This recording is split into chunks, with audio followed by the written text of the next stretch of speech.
ओम नमः सिद्धेभ्यः। ओंकारं बिंदु संयुक्तं नित्यं ध्यायन्ति योगिनः कामदं मोक्षदं चैव ओंकाराय नमो नमः। सरस्वती नमस्तुभ्यं वरदे कामरूपिणी विद्यारंभं करिष्यामि सिद्धिर्भवतु मे सदा। सरस्वती सभा मध्ये सुलक्ष्मी ज्ञान रूपिणी कल्याणी सर्वलोकस्य माता ज्ञानमती मता। बोलो द्वादशांगमयी जिनवाणी माता की जय। रत्नकरण शावकाचार्य का स्वाध्याय प्रारंभ हो रहा है। आचार्य श्री समंतभद्र स्वामी की यह अमूल्य कृति है और श्रावकाचार का मतलब है जिसमें गृहस्थ श्रावक श्राविकाओं का आचार आचरण क्रिया आदि कही गई हैं।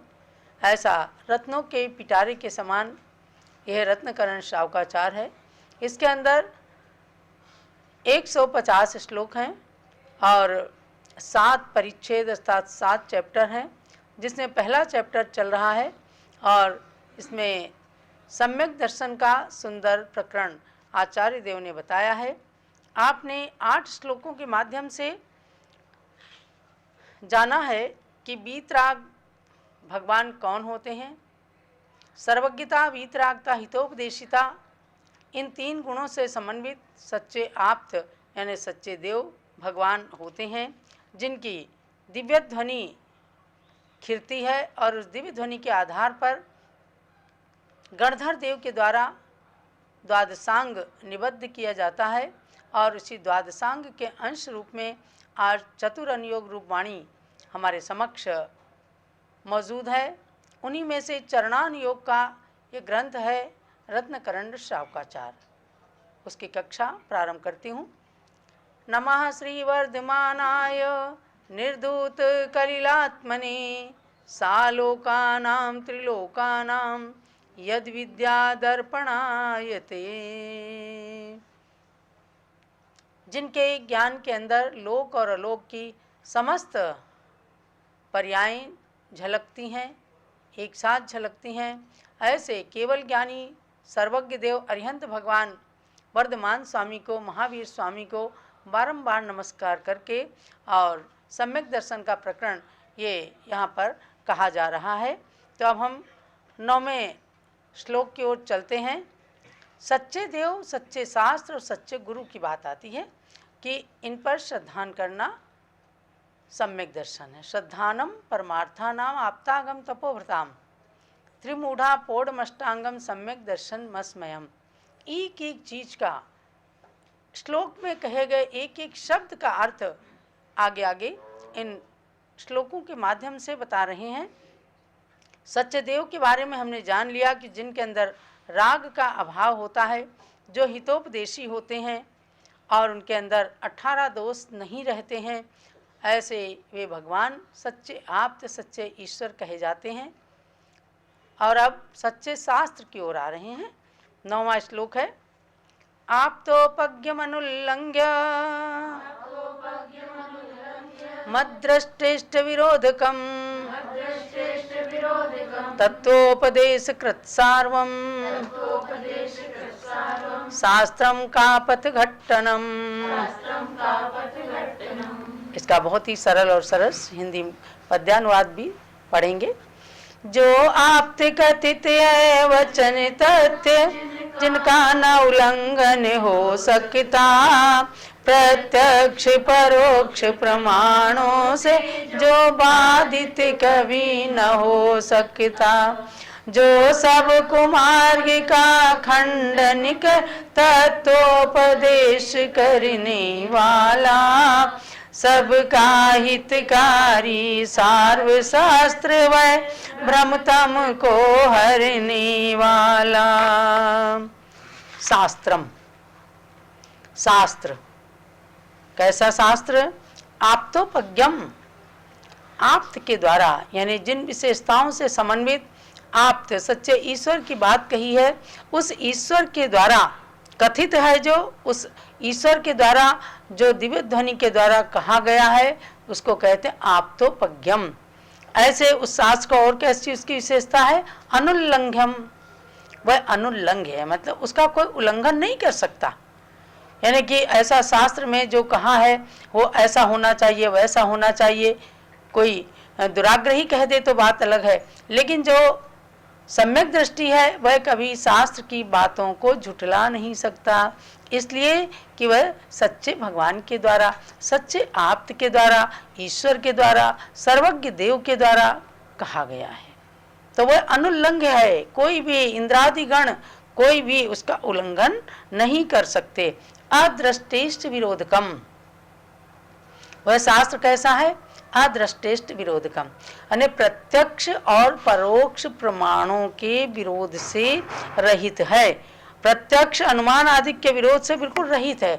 प्रत्यक्ष में उसको देखें जाने तो भी कोई विरोध उसका नहीं कर सकता, और अनुमान आदि से भी कोई विरोध नहीं कर सकता। सर्वज्ञ की वाणी ऐसी होती है पूर्वापर विरोध रहित वाणी, वरना उसकी विशेषता ही क्या है। इसीलिए कहा एक होती है जिनवाणी, एक होती है जनवाणी। जनवाणी प्रत्येक व्यक्ति की वाणी है, उसके अंदर कोई कुछ भी अपने मन से भी कह सकता है क्योंकि वो जनवाणी है। और जिनवाणी माने जिनेंद्र भगवान के द्वारा कही गई जो निर्दोष वाणी है वह कहलाती है जिनवाणी, वह अनुल्लंघ्य है, अदृष्टेष्ट विरोध है, विरोध से रहित है, यानी कि प्रत्यक्ष और परोक्ष इन समस्त प्रकार के विरोधों से रहित जो वाणी है। और क्या, तत्वोपदेश कृत, और तत्वों का उपदेश करने वाला है। वह शास्त्र कैसा है, इधर उधर की खाली कपोल कल्पित कहानियां नहीं कहता। तत्वों का उपदेश, 7 तत्व, 9 पदार्थ, 6 द्रव्य, 5 अस्तिकाएं, इनके अंदर पूरा द्वादशांग भरा हुआ है। अरे आप देखो सठ खंडागम की पुस्तकों को उठा करके देखो, केवल अगर बंध तत्व का वर्णन करेंगे तो पूरा ही बंध स्वामित्व विचय नाम से एक पूरा चैप्टर है 8वीं पुस्तक के अंदर। वेदना का वर्णन करेंगे तो वेदना अनुयोग द्वार जो है उसके अंदर 4 पुस्तकें हैं, 9वीं, 10वीं, 11वीं, 12वीं, ये सब। तो एक एक चीज को, यानी कि 7 तत्व से बहिर्भूत कुछ भी नहीं है। जितना भी आज शास्त्र का समुद्र उपलब्ध है उसके अंदर यदि संग्रह है तो 7 तत्वों का ही संग्रह है। कहीं किसी ग्रंथ के अंदर संक्षेप में उनका वर्णन है, किन्हीं ग्रंथों के अंदर टीका के माध्यम से उन्हीं का बहुत विशेष वर्णन किया जाता है। तो क्या, तत्वोपदेश कृत, तत्वों का उपदेश करने वाला है जो शास्त्र, सच्चे शास्त्र की बात चूंकि चल रही है। और क्या कह, सार्वम, सर्वेभ्यो हितः सार्वः तम सार्वम, अर्थात जिस वाणी के अंदर सबका हित छिपा हुआ है, सबके हित को करने वाली वाणी जिसके अंदर है वह सार्व, सार्वम का पथ घट्टनम, सब में द्वितीय विभक्ति लगाइए। शास्त्रम, फिर शास्त्र के विशेषण क्या दिए, आप्तोपज्ञम, आप्त के द्वारा कथित है, अदृष्टेष्ट विरोधकम, जो पूर्वापर विरोध से रहित है, अनुल्लंघ्यम, जो किसी के द्वारा उल्लंघन जिसका नहीं हो सकता, और सार्वम, जो सभी का हित करने वाला है, ऐसा। और का पथ घट्टनम, मिथ्या मार्ग का माने कुपथ, कुपथ माने मिथ्या पथ, और मिथ्या पथ माने जो संसार में परिभ्रमण कराने वाला मार्ग है वह मिथ्या मार्ग कहलाता है, वह मिथ्या पथ कहलाता है। तो कापथ घट्टनम, यानी कि मिथ्या मार्ग का जिससे निराकरण हो जाता है। मिथ्या मार्ग की ओर सच्चा शास्त्र कभी भी नहीं ले जा सकता। और जो कुशास्त्र हैं वो जो है पत्थर की नाव के समान होते हैं। कुशास्त्र हो, कुगुरु हो, कुधर्म हो, तो ये सब पत्थर की नाव के समान होते हैं। स्वयं जो व्यक्ति उसमें रहता है, पत्थर की नाव में बैठ जाता है, तो आप डूबे पांड्या ले डूबे जजमान, खुद भी डूब जाता है, क्योंकि पत्थर की नाव तो भारी होती है, इसलिए कहीं भी पत्थर की नाव नहीं होती हैं।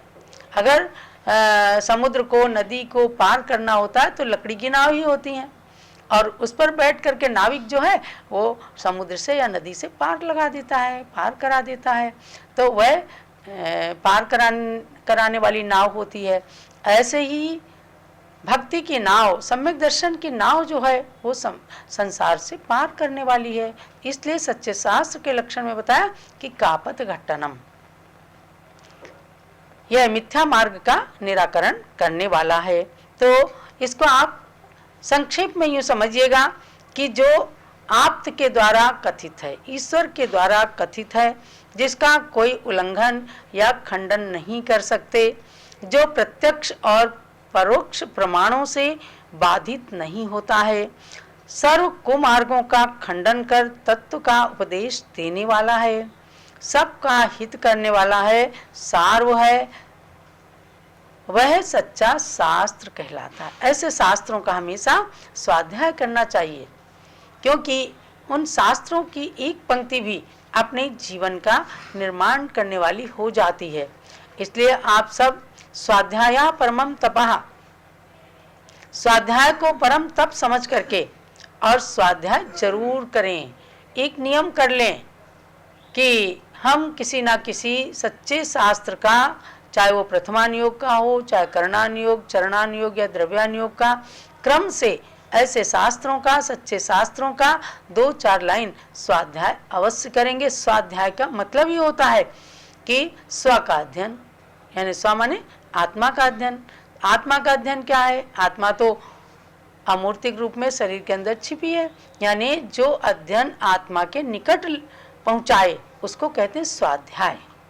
जो केवल हंसी मजाक करने वाले शास्त्र हैं, जो मिथ्या मार्ग की ओर ले जाने वाले शास्त्र हैं, वो कभी भी सच्चे शास्त्र नहीं कहे जा सकते। तो ये हुआ सच्चे शास्त्र का लक्षण। ये प्रसंग के अनुसार इसलिए बता रहे हैं कि सच्चे देव, सच्चे शास्त्र और सच्चे गुरु पर श्रद्धान करना वह सम्यक दर्शन है। तो सच्चे देव की बात बताई, सच्चे शास्त्र की बात बताई। अब हम चलते हैं सच्चे गुरु के पास। सच्चे गुरु कैसे होते हैं? तो समंतभद्र स्वामी के शब्दों में सुनिएगा। विषयासावसातीतो निरारंभो परिग्रह ज्ञान ध्यान तपोरक्तस् तपस्वी सह प्रशस्यते। क्या सुंदर बात है। आज भी ऐसे तपस्वी संसार के अंदर हैं और खास करके भारत की धरती पर हैं, जिनकी तपस्या के कारण आज भी देश का मस्तक गौरव से ऊंचा उठा हुआ है। ऐसे सच्चे गुरुओं के लिए कहते हैं विषय आशा वश से अतीत जो रहते हैं, यानी कि इसका हिंदी में पद्यानुवाद पढ़िएगा। जो विषयों की आशा के वश नहीं कभी हुए ना होते हैं, आरंभ परिग्रह से विरहित निर्ग्रंथ दिगंबर होते हैं। जो ज्ञान ध्यान और तप में ही अनुरागी देखे जाते हैं, वे सच्चे साधु तपस्वी हैं, वे ही गुरुदेव कहते हैं। सच्चे गुरु माने संत, संसार का अंत करने के लिए जो पुरुषार्थरत हैं वे सच्चे संत होते हैं। ये संक्षेप में समझना। अब उनके लिए क्या कहा? जो विषयों की आशा के बस में नहीं रहते, उससे रहित हो जाते हैं। अगर स्पर्शन इंद्री कहती है कि हमें अच्छे अच्छे गद्दे में सोना है, डनलप के गद्दे पर, तो उसकी बात नहीं मानते और वे चटाई पे सोते हैं, जमीन पर सोते हैं, शिला पर सोते हैं, यानी कि स्पर्शन इंद्री को अपने वश में कर लेते हैं। रसना इंद्री कहती है कि आप जो है अच्छे अच्छे पदार्थ क्यों नहीं खाते, इस संसार में मिले हुए उनको तो खाते नहीं हो, आगे की चाह ना रखते हो। तो यही तो कहा इंद्रिय निरोधस तपः। तप किसे कहते हैं? इंद्रियों की इच्छाओं को निरोध करना, रोकना, यही तप है। जब आप लोग भी देखो व्रत करते हो तो उसमें निरोध करते हो, नहीं, अपनी इंद्रियों को रोकते हो, उन पर अनुशासन करते हो कि नहीं हमें 2 बार रोज हम खाते थे, एक दिन हम अष्टमी चतुर्दशी को 1 बार खाएंगे या उपवास करेंगे। तो उपवास करते तो भूख प्यास नहीं लगती ना, क्योंकि उधर की तरफ मन नहीं जाता, उधर से इच्छाओं को हटा लेते हैं, तो वह इंद्रियों को वश में करना हो गया। तो विषयासा वशाती, तो यानी पंचेंद्रिय विषयों की आशा से जो रहित हो जाते हैं। अच्छे अच्छे गाना सुनना, अच्छे अच्छे रूप सौंदर्य को देखना, ये इंद्रियां कहती हैं, लेकिन मुनिजन हमारे क्या करते हैं, उन सब आशाओं से, इंद्रिय विषय भोगों से रहित हो जाते हैं, एकदम अपने मन को वश में करते हैं। इसलिए उनके लिए कहा गया कि आप 3 समय सामायिक करो, 2 बार प्रतिक्रमण करो, आपके पास समय ही नहीं बचेगा, 4 समय स्वाध्याय करो, तो समय बिल्कुल उसी के अंदर, यानी कि इंद्रिय विषय भोगों से रहित हो जाएगा और अपनी आत्मा की ओर उन्मुख हो जाएगा। और कभी कभार कोई दोष लग गए तो प्रतिक्रमण आदि के द्वारा उन दोषों का क्षालन हो जाता है। सुबह से लेकर के शाम तक जो दोष लगे, तो सायंकालिक दैवसिक प्रतिक्रमण में मिच्छा में दुक्कड़म कह करके, हे भगवान मेरे दुष्कृत मिथ्या हो जाएं, मन वचन काय कृतकारित अनुमोदना से किसी प्रकार का मेरा दोष लगा हो, संसार के विषय भोगों में रम करके, या फिर कोई बातें सुन करके, कोई अनर्गल चर्या करके, या कोई कृतकारित अनुमोदना से भी दोष लग गया हो, तो दैवसिक प्रतिक्रमण में उनका क्षालन करते हैं। ऐसे ही पूरे रात भर में जो दोष लगे हों तो प्रातः काल प्रतिक्रमण करते हैं, तो उसको कहते हैं रात्रिक प्रतिक्रमण। उसमें दोष लगते हैं जो, उसके क्षालन के लिए रात्रिक प्रतिक्रमण कर लेते हैं।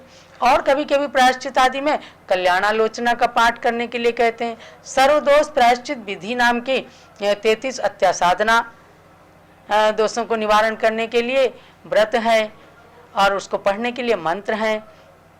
इन सब के द्वारा आत्मा के दोषों का, पापों का क्षालन होता है।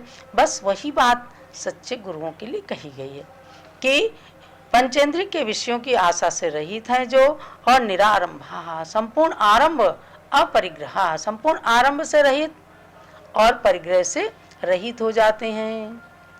ज्ञान ध्यान तपो रक्तः, ये शावकाचार है, लेकिन आपको बता रहे हैं कि ऐसे सच्चे गुरु जो होते हैं तो उनके प्रति अपनी विनय रखना, उन पर श्रद्धान रखना। इसलिए अपरिग्रह, श्रावक तो परिग्रह प्रमाण करते हैं और गुरु अपरिग्रही होते हैं, निरारंभी होते हैं।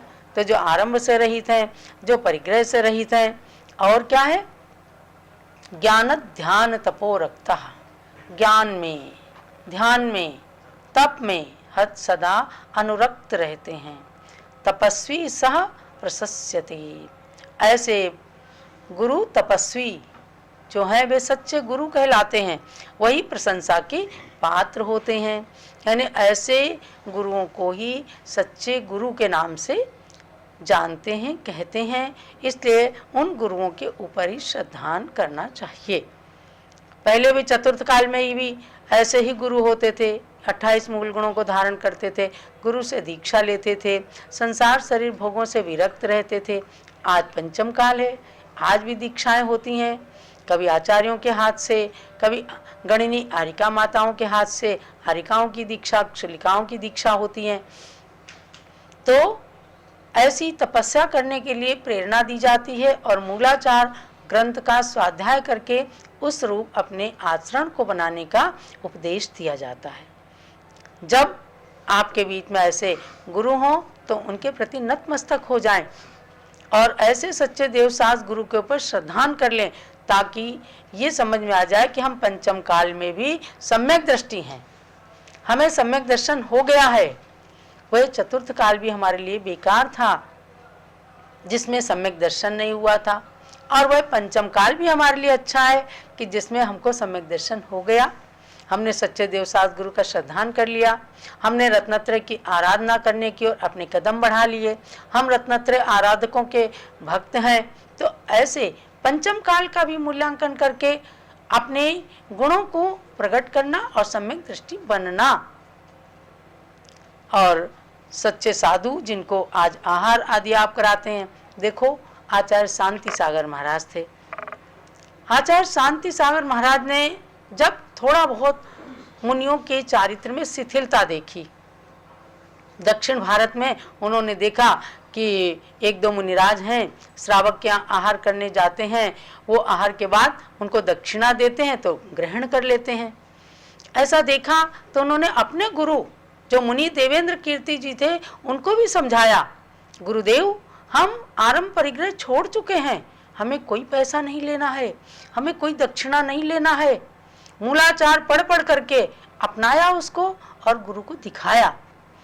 तब गुरुदेव ने स्वयं प्रायश्चित लिया और वह परंपरा फिर निर्दोष परंपरा चली। आपको ही जानना है, कई लोग कह देते हैं कि देवेंद्र कीर्ति महाराज जी ने अपने शिष्य शांति सागर महाराज से पुनर्दीक्षा ली। बिल्कुल गलत है, कभी भी ऐसा नहीं समझना और ना ऐसा हुआ, क्योंकि ज्ञानमती माता जी आज शांति सागर महाराज के 4 बार दर्शन करने वाली आज साक्षात जीवित हैं। उन्होंने उनकी चर्या देखी है, उन्होंने आरिका छुल्लिका अजितमती अम्मा के मुख से बहुत सारी बातें भी सुनी है। बस केवल इतना था कि मूलाचार के अनुसार जिस क्रिया में दोष था उसका क्षालन किया, उसका प्रायश्चित किया। लेकिन शिष्य से कोई गुरु दीक्षा ले, ये बात कभी भी नहीं सच्ची हो सकती है। तो इतना जरूर है कि चारित्र चक्रवर्ती आचार्य श्री शांति सागर महाराज ने मूलाचार के अनुसार अपनी चर्या को बनाया और उसको प्रदर्शित किया, श्रमणचर्या को, आहारचर्या को पूर्ण शुद्ध बनाया। तो आज वह श्रमणचर्या पूर्ण रूप से निर्दोष दिख रही है। पहले एक कोई उपाध्याय बता देते थे कि स्वामी जी आपका भोजन आज फलाने गृहस्थ के घर में है, स्वामी जी वहीं चले जाते। तो शांति सागर महाराज ने नगरों में गांव में घूमना शुरू किया। अब कोई समझ नहीं पाते कि ये क्यों घूम रहे हैं, तो उन्होंने मंदिर के उपाध्याय को डांटना फटकारना शुरू कर दिया। अरे तू क्यों नहीं बताता ठीक से, स्वामी जी क्या चाहते हैं? उसने कहा मुझे खुद नहीं पता कि स्वामी जी क्या चाहते हैं। स्वामी जी से पूछा गया हमारे शांति सागर महाराज से, तो उन्होंने कहा कि देखो साधु निमंत्रण से नहीं जाते, आप कहे तो चाहे एक ही चौका है, लेकिन आप कहो कि चलिए हमने भोजन बना लिया, आपके लिए ऐसा बनाया, आपके लिए वैसा बनाया, तो साधु नहीं जाएंगे। तो बोले कि साधु की चर्या के अनुसार आप पड़गान करोगे तो हम जाएंगे। अगले दिन से घर घर में चौकी लगने लग गए, पड़गान किया, गुरुदेव का आहार अच्छी तरह हुआ। तो आज यति चर्या कम से कम अच्छे से आज भी निर्बाध रूप से चल रही है। तो महानुभाव ऐसे होते हैं सच्चे गुरु, जिनके लिए जैन रामायण पद्म पुराण के अंदर भी कहा गया, यस्य देशम समाश्रित्य साधवः कुर्वते तपः षष्ठम अंशम नृपस्तस्य लभते परिपालनात्। श्री रवि सेनाचार्य क्या कहते हैं कि जिस देश का आश्रय लेकर के साधु जन, सच्चे साधु तपस्या करते हैं, साधवा कुर्वते तपः, साधु जन तपस्या करते हैं, तो षष्ठम अंशम नृपस्तस्य, उस देश के राजा को अपने आप बिना तपस्या किए उस साधु की तपस्या का 6ठा भाग पुण्य मिल जाता है। ये बहुत बड़ी उदारता की बात है और बहुत बड़ी असलियत बताया रवि सेनाचार्य ने। इसलिए राजा को उसका फल मिलता है, क्योंकि राजा उनकी तपस्या में बाधक नहीं बनता। अगर कोई राजा तपस्या में बाधक बने तो उसको ना पुण्य मिल सकता है, ना कोई उनकी तपस्या का फल मिल सकता है, बल्कि उसे पाप लगेगा। आज स्वतंत्र भारत के अंदर हमारे गुरुजन विचरण करते हैं और उनकी तपस्या की साधना को सब लोग समझते हैं। जो नहीं भी कर पाते तो वो जरूर कहते हैं भाई जैन साधुओं की तपस्या बहुत ज़्यादा है। अभी भी अयोध्या में एक महंत जी आए, कहने लग गए कि ज्ञानमती माता जी यहाँ आई हैं, सुन करके बड़ा अच्छा लगा तो मैं दर्शन करने चला आया। जैन साधुओं की तपस्या हमने सुनी तो थी, लेकिन हमने कई बार जब ज्ञानमती माता जी जब अयोध्या में आई तो हमने उनकी तपस्या आंखों से देखी है। एक महंत जी तो कहने लग गए, मजाक करने लग गए, बोले कि आप संत हैं, हम महंत हैं। हमने कहा उसमें अंतर क्या है? तो बोले आप संसार के अंत करने की ओर चल रहे हैं, हमारे अंदर से महानता का अंत हो जाता है तो हम महंत हैं। अरे हमने कहा कि ऐसा हम लोग नहीं कह सकते।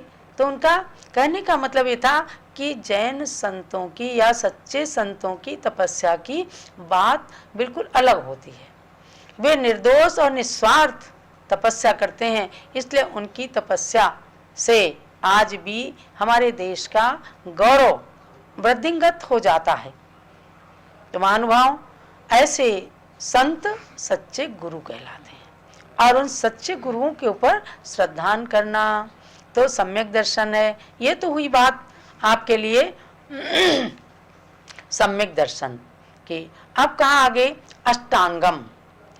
वह सम्यक दर्शन 8 अंगों वाला होता है, यानी 8 अंग से समन्वित सम्यक दर्शन का जब पालन किया जाता है, सम्यक दर्शन को धारण किया जाता है, तो वो असली सम्यक दर्शन, वो संसार की पद्धति को नष्ट करने वाला है और वो मोक्ष महल पर चढ़ने के लिए प्रथम सीढ़ी के समान है। समझ में आया ना? सच्चे देव हो गए, सच्चे शास्त्र हो गए और सच्चे गुरु हो गए, उनका श्रद्धान करना यही सम्यक दर्शन है। उस सम्यक दर्शन को हम आगे आपके लिए ले चलेंगे कि आज इस काल के अंदर हम सभी सम्यक दृष्टि बने और सच्चे सम्यक दृष्टि बन करके मोक्ष मार्ग में चलते रहें, हमारा मोक्ष मार्ग साकार हो और पंचम काल के अंदर भी हम अपने कमजोर शरीर के द्वारा, हीन संगठन के द्वारा तपस्या करके और साधु अवस्था को सार्थक करते हुए सम्यक दर्शन में दृढ़ बने, सबको दृढ़ता की पाठ सिखाएं, तब ये सम्यक दर्शन वास्तव में सार्थक हो सकता है। आगे मैं आपको 8 अंगों की ओर ले चलूंगी, कैसे कैसे एक एक अंग का पालन करके और पूरे सम्यक दर्शन को शुद्ध परिपूर्ण बनाया जा सकता है। जब आचार्य श्री समंत भद्र महाराज की जय।